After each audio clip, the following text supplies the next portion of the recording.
मध्य प्रदेश में विधानसभा चुनाव की सियासी सरगर्मी बढ़ने के साथ ही अब किसी भी दिन आचार संहिता लागू हो सकती है। एक तरफ बीजेपी अपने उम्मीदवारों की 3 सूची जारी कर चुकी है, तो वहीं दूसरी तरफ मुख्यमंत्री शिवराज सिंह चौहान की गतिविधियों ने लोगों को आश्चर्य में डाल दिया है। आचार संहिता लगने से पहले सीएम शिवराज ने अधिकारियों को बुलाकर बैठक की। इस दौरान उन्होंने सभी मौजूदा मंत्रियों को धन्यवाद दिया। इसके साथ ही उन्होंने पूर्व मुख्यमंत्रियों को भी याद किया और प्रदेश में उनके योगदान को सराहा। उम्मीदवारों की 3 लिस्ट जारी होने के बाद मुख्यमंत्री जिस तरह से अपनी बात रख रहे हैं, उसके बाद से मध्य प्रदेश की सियासत में ये चर्चा तेज हो गई है कि क्या शिवराज सिंह चौहान का रोल अब बदलने जा रहा है। मध्य प्रदेश की चुनावी कमान पीएम मोदी और अमित शाह ने संभाल ली है। चुनावी प्रचार अभियान के प्लान से लेकर उम्मीदवारों का चयन बीजेपी केंद्रीय नेतृत्व के द्वारा तय किया जा रहा है।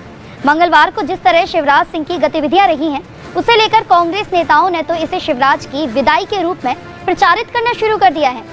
ऐसे में हम बताते हैं कि वो 5 सियासी संकेत जो शिवराज की विदाई की गवाही दे रहे हैं।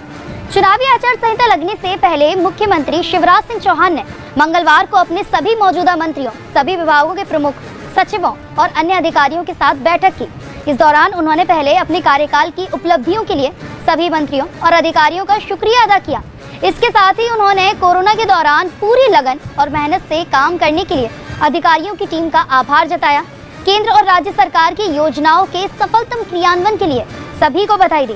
शिवराज सिंह चौहान ने जिस तरह से अपने अधिकारियों से बात की और मौजूदा मंत्रियों को शुक्रिया अदा किया, उसे लेकर सियासी चर्चा तेज हो गई है। इसके साथ ही चर्चा ये होने लगी है कि इस तरह से बात तो व्यक्ति तब करता है जब उसका विदाई का समय होता है। मुख्यमंत्री शिवराज सिंह चौहान ने मंगलवार को ट्वीट कर कहा कि मध्य प्रदेश की प्रगति और विकास में सभी मुख्यमंत्रियों ने अतुलनीय योगदान रहा है। मैं आज उन सभी के चरणों में प्रणाम करता हूं। इन सभी का मध्य प्रदेश के विकास में योगदान रहा। इस तरह शिवराज ने बीजेपी ही नहीं, कांग्रेस के मुख्यमंत्रियों की भी सराहना की। उनके भी सियासी मायने अब निकाले जा रहे हैं। बीजेपी ने अपने 39 उम्मीदवारों की दूसरी लिस्ट सोमवार देर शाम जारी की गई। पार्टी नेताओं, कार्यकर्ताओं ने लिस्ट को सोशल मीडिया पर शेयर करने के साथ साथ बधाई देने लगे।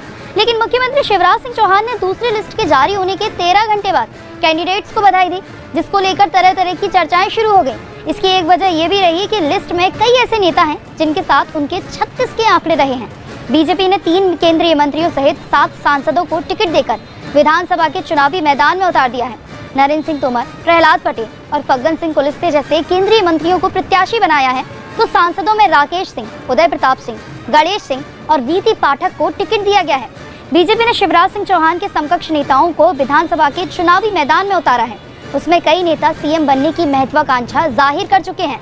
बीजेपी ने इस बार किसी भी नेता को सीएम का चेहरा नहीं बनाया है और अब दिग्गज नेताओं को उतारकर सीएम चेहरे के विकल्प को खुला छोड़ दिया है, जो सीधे शिवराज के लिए संकेत माना जा रहा है। पीएम मोदी ने मध्य प्रदेश विधानसभा चुनाव के लिए रैली की, लेकिन एक बार भी सीएम शिवराज सिंह चौहान का नाम नहीं लिया। सोमवार को भोपाल में जन आशीर्वाद यात्रा में समापन कार्यक्रम को संबोधित करते हुए पीएम मोदी ने ना ही सीएम शिवराज का नाम लिया और ना ही उनकी योजनाओं का जिक्र किया। पीएम मोदी मध्य प्रदेश जाकर शिवराज सिंह चौहान को इग्नोर कर रहे हैं, तो उसके सियासी मायने हैं। यही वजह है कि मध्य प्रदेश के राजनीतिक हलकों में तरह तरह की चर्चाएं अब शुरू हो गई हैं। कांग्रेस तो इसे शिवराज की विदाई के रूप में प्रचारित करना शुरू कर दिया है।